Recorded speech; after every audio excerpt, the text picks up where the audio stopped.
Bibidyohan na lang.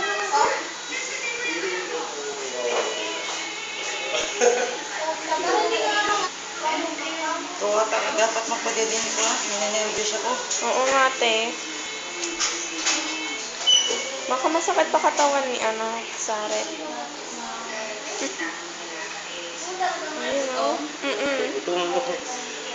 Ate, nagmana sa'yo.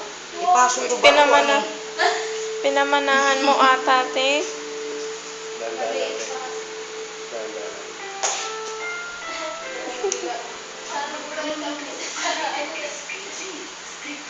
Sa Ate Sarah ba naman eh. Time to time kumakain eh.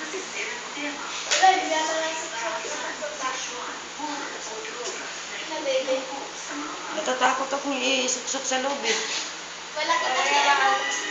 Oo, basta makatikim-tikim na siya, pwede na yun. Tulog naman eh. Tawagin ko yung nurse pag hindi niya, pwede naman yun, di ba?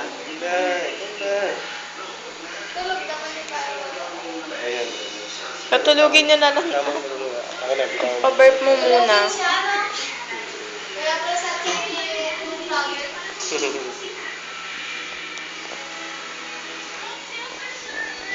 Huwag mo ilayo yan, baka kung kailangan ko. Ano sa'yo?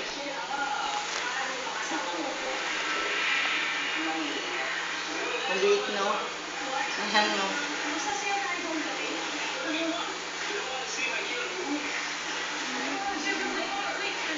Kapatalayin natin to.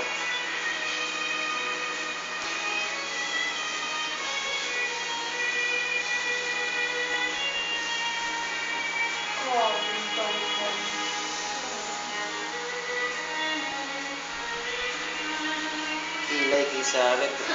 Ang taray eh. Kilay, kuha-kuha, oh.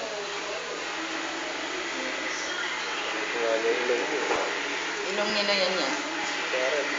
Saret ay, no? Yung mukha na.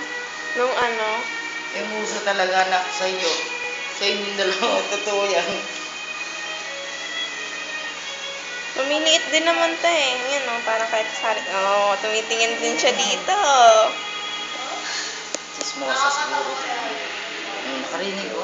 Basta nakakarinig na magaganyan siya. Ano talaga? Patay tayo dyan. Mahilig kumain, mahilig makinig. Mana.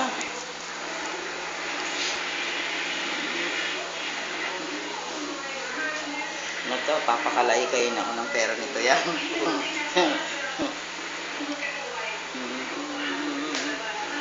Ano sa'yo? Ano man? Ano man? Ha? Ano man? Ha? Kailangan malaki-laki ang pera niyo sa ano dyan. Sa eleksyon, no?